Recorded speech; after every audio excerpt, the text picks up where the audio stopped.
জামায়াতে ইসলামী দেশকে আফগানিস্তানে পরিণত করতে চায়। বিএনপির মহাসচিব ও ঠাকুরগাঁও ১ আসনে দলটির প্রার্থী মির্জা ফখরুল ইসলাম আলমগীর বলেছেন, জামায়াতে ইসলামী দেশকে আফগানিস্তানে পরিণত করতে চায়, জাতিকে পেছনের দিকে নিয়ে যেতে চায়।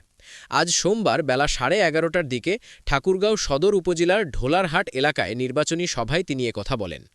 এছাড়া মির্জা ফখরুল ওই ইউনিয়নের ঝলঝলি পুকুর, শিমুলতলী, ব্যারিস্টার বাজার ও আখাননগর ইউনিয়নের শুকানিপাড়া, দলুয়াপাড়া, কালীতলা বাজারসহ কয়েকটি এলাকায় গণসংযোগের পাশাপাশি নির্বাচনী সভায় অংশ নেন।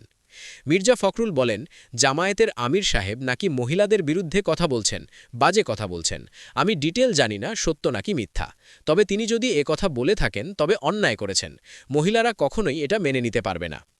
একই প্রসঙ্গে মির্জা ফখরুল আরও বলেন, জামায়াতে ইসলামীর ব্যাপারটাই এরকম, ওরা তো নারীদের কাজ করতে দিতে চায় না। তারা বলে মেয়েরা ঘরে থাকবে, কাজ করবে কি?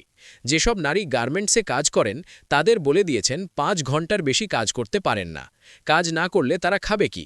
জামায়াতে ইসলামী দেশটাকে আফগানিস্তানে পরিণত করতে চায়, পেছন দিকে নিয়ে যেতে চায়। জামায়াতের সমালোচনা করে বিএনপির মহাসচিব বলেন, জামায়াতে ইসলামী ১৯৭১ সালের যুদ্ধে বাধা দিয়েছিল। দলটি মুক্তিযুদ্ধে আমাদের সহযোগিতা করে নাই, উল্টো পাকিস্তানি সেনাবাহিনীকে সহযোগিতা করেছিল। তাদের কাছে কি দেশটাকে নিরাপদ মনে করতে পারি?